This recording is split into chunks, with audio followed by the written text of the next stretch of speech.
astronauts Brian, Marcus, and Fowler embark on a satellite repair mission. While Fowler works inside the ship, Brian and Marcus perform repairs outside. Fowler notices a disturbance in the instruments just as a mysterious black swarm appears in space.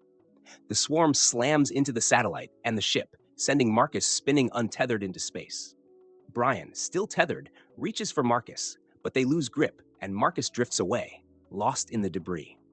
Inside the ship, Fowler is knocked unconscious and the ship's power goes out. Brian re-enters the craft, stabilizing it manually. Through the observation window, he watches the swarm retreat towards the moon, slipping inside its surface like a living thing. Determined, Brian vows to bring Fowler home. Once back on Earth, Brian is hailed as a hero for landing the ship without power. However, no one believes his story about the swarm. Fowler can't verify his claims, having been unconscious during the event. NASA dismisses the incident as human error, and Brian is fired, his life unraveling from that point onward. A decade later, conspiracy theorist K.C. Hausman gathers data from a secret research satellite. He discovers that the moon is falling out of orbit and hurtling towards Earth. Desperate, K.C. tries to contact NASA but is ignored. Fowler, now deputy director of NASA, is alerted to the same anomaly. She learns that a tunnel has been detected on the moon's surface, the same location Brian had mentioned years earlier. K.C. reaches out to Brian, now divorced and struggling to stay afloat. Brian initially dismisses K.C.'s wild theories, but is reminded of how no one believed him and reluctantly listens. Meanwhile, Brian's son, Sonny, is arrested for reckless driving. In court, Brian causes a scene when the lawyer hired by his ex-wife Brenda's husband, Tom, mishandles the case. Sonny is sentenced to jail for a week, intensifying tensions between Brian, Brenda, and Tom over Sonny's future. As NASA continues monitoring the moon, its gravitational disruptions trigger catastrophic tidal waves on Earth. Fowler assembles a team for a mission to investigate the moon. But when K.C. leaks the data online, mass hysteria breaks out worldwide. Looting, riots, and chaos spread across cities. Despite his reservations, Brian reaches out to K.C., who shares his theory. The moon is a colossal megastructure, a Dyson sphere, powered by a white dwarf star. The swarm, K.C. suggests, is interfering with the star, disrupting the moon's orbit. Fowler assembles a team for the mission, but the military is reluctant to provide support. Fowler asks her ex-husband Doug, a high-ranking general, for help. She also convinces Brian to join the mission by promising to get Sonny out of jail. They plan to lure the swarm out of the moon's core and kill it with an EMP weapon called Zulu X-Ray 7. The mission faces setbacks when an earthquake damages the spaceship, destroying one of its engines. Fowler realizes the moon's gravity is so powerful that they can still launch with 2 engines, and she convinces Brian and K.C. to proceed.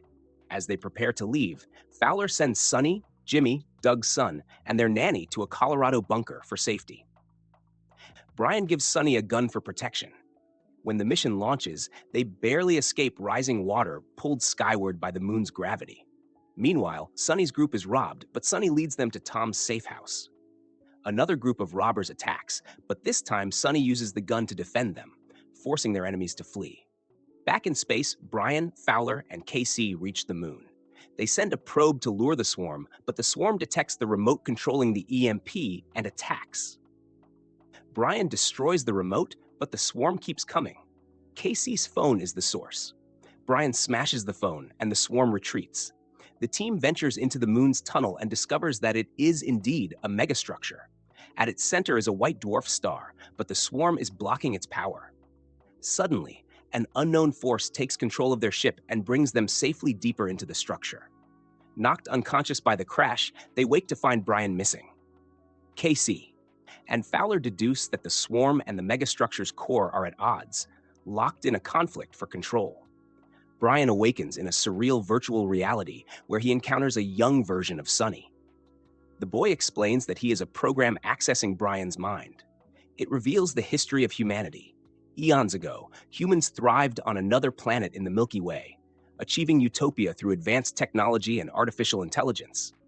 But the AI turned against them, creating swarms of nanobots to hunt and destroy all biological life. Humanity fled across the galaxy, building megastructures like the moon to sustain life.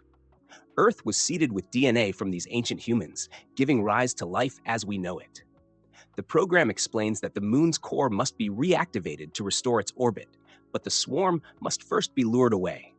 Brian awakens and shares the plan with Fowler and KC. They find their ship repaired and the EMP weapon upgraded. To draw the swarm away from the moon's core, one of them must enter a pod. Only a human inside a powered vessel will attract the swarm. A tense argument erupts over who will pilot the pod, but Casey locks himself inside, settling the debate.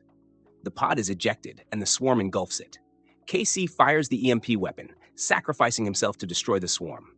With the swarm gone, the moon's orbit stabilizes, and Brian, Fowler, Sep, and their repaired ship return to Earth. As they land, the moon's gravity has already caused enough chaos to disrupt society, but their families are safe in Colorado. Brian reunites with Sunny and the rest of their loved ones, their ordeal finally over. Meanwhile, on the moon, Casey's consciousness awakens within the megastructure's system. To him, the moon's program takes the form of his mother and his beloved cat, welcoming him into his new existence.